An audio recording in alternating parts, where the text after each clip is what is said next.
रिवायतन इस तरह के प्रेस कॉन्फ्रेंस और अखबारों के जरिए इश्तिहार में हुकूमत की कारकर्दगी के बारे में एक रिपोर्ट दिया जाता है, लेकिन इस बार बडगाम और नगरोटा के बाई इलेक्शन के वजह से ना इश्तिहार देने की इजाज़त और ना ऑफिशियल लेवल पे प्रेस कॉन्फ्रेंस बुलाने की। तो इसलिए ये प्रेस कॉन्फ्रेंस SKICC में इंफॉर्मेशन डिपार्टमेंट की तरफ से नहीं, बल्कि यहाँ होटल में नेशनल कॉन्फ्रेंस के हवाले से, सिर्फ इसलिए क्योंकि मैं नहीं चाहता था कि आप लोगों को लगे कि बडगाम का बहाना बनाते हुए हमने आप लोगों से ना मिलने का फैसला लिया। ना मैं ये चाहता था कि हम बडगाम और नगरोटा का इंतजार करें और फिर मिलें, क्योंकि उसका फिर कोई खास मायने होता नहीं। अब मैंने शुरू में कोई लंबी चौड़ी बात करनी नहीं है, क्योंकि मुझे लगता है कि लगभग सारे इश्यूज जो मैं अपने ओपनिंग रिमार्क्स में टच कर लेता वो कहीं ना कहीं आपके सवालों में आ ही जाएंगे। तो बजाय ये कि मैं 15-20 मिनट आपके ज़ाया करके यहाँ तकरीर करूँ, बेहतर यही होगा कि मैं तकरीर से गुजारिश करूँ कि वो आप में से एक एक को आइडेंटिफाई करके आपको सवाल पूछने का मौका दें। जिस तरह तनवीर ने कहा, आप लोग मेहरबानी करके एक ही पूछ लीजिए, और अगर उसके बाद एक राउंड पूरा करने के बाद अगर वक्त रहा तो फिर कोशिश की जाएगी कि दूसरा राउंड कर लें, लेकिन फिलहाल आप लोग शुरू कर लीजिए। कदम है, 2 कदम मुकम्मल हो गए, तीसरा कदम अभी बाकी है। अब हम उम्मीद करेंगे कि वो जल्द से जल्द पूरा हो जाए और यहाँ की हुकूमत को पूरी तरह से एम्पावर किया जाए, ताकि हम अपना काम जो है पूरा कर सकें।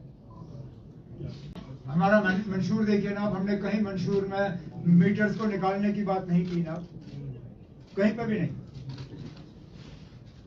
और मेरा न सिर्फ मेरा अपना ये मानना है, बल्कि डिपार्टमेंट और लोगों के तरफ से भी ये रहा है कि कई जगहों पे जहां अग्रीमेंट छोड़ के मीटरिंग हुई है, वहां लोगों के बिजली के बिल कम हुए हैं, मीटर लगने से बिजली का सप्लाई बेहतर हुआ है। और सबसे बड़ी बात, हमने जो अपने मंशूर में वादा किया है 200 यूनिट्स का, वो तभी मुमकिन होगा जबकि हम मीटर लगा के वो यूनिट मेजर कर सकें। अग्रीमेंट पे अगर आज मैं 200 यूनिट की बात कर भी लूं, तो जिन लोगों के घर में मीटर नहीं लगे हैं उनको ये लागू ही नहीं होगा, क्योंकि हमें पता नहीं है उनके घर में कितने यूनिट बिजली जा रही है। तो क्रिटिसिज्म जिन लोगों को करना होता है वो तो रिवायतन कर ही लेंगे, लेकिन मेरी हमेशा ये कोशिश रही है और पहले दिन से हमारी कोशिश रही कि मीटर लगाने के बाद सप्लाई में खराबी नहीं, सप्लाई में बेहतरी आनी चाहिए। लोगों को पहले बेहतर निजाम मिले, उसके बाद मीटर मिले। और पिछले साल सर्दियों के बाद, सर्दियों को लेके आप सबों ने देखा ना कि डिपार्टमेंट की तरफ से मुकम्मल कोशिश हुई कि बिजली के सप्लाई में कम से कम जो है कटौती हो, कम से कम सिस्टम जो है वो बंद रहे। इस दौरान जब फ्लड्स हुए पिछले महीने, उसमें भी डिपार्टमेंट की मुकम्मल कोशिश रही कि बिजली का सप्लाई जो है जल्द से जल्द दोबारा रिस्टोर हो। तो मैं फिर इस बात पे आता हूँ कि जिनको क्रिटिसाइज करना है वो करें, मुझे उससे कोई घबराहट नहीं।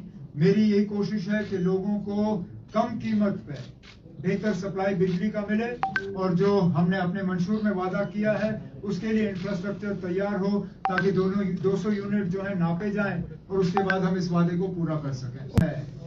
कि जो लोग ईमानदारी से अपने लोड का असेसमेंट कराते हैं, जिनमें सबसे ज्यादा गरीब लोग हैं, उनके बिजली के बिल स्मार्ट मीटर लगने के बाद कम हो जाते हैं, बढ़ते नहीं हैं। बिजली का सप्लाई बेहतर होता है। और जिन गरीबों की आप बात कर रहे हैं उनको हम ये 200 यूनिट जो है पहुंचाना चाहते हैं, लेकिन बिना मीटर के 200 यूनिट नहीं पहुंचेंगे।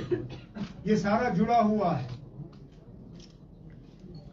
बिलें कम हो, लोगों के ऊपर दबाव कम हो और बेहतर सप्लाई हो। यही हमारी कोशिश है और इस कोशिश में काफी हद तक जो है हम कामयाब हो गए हैं।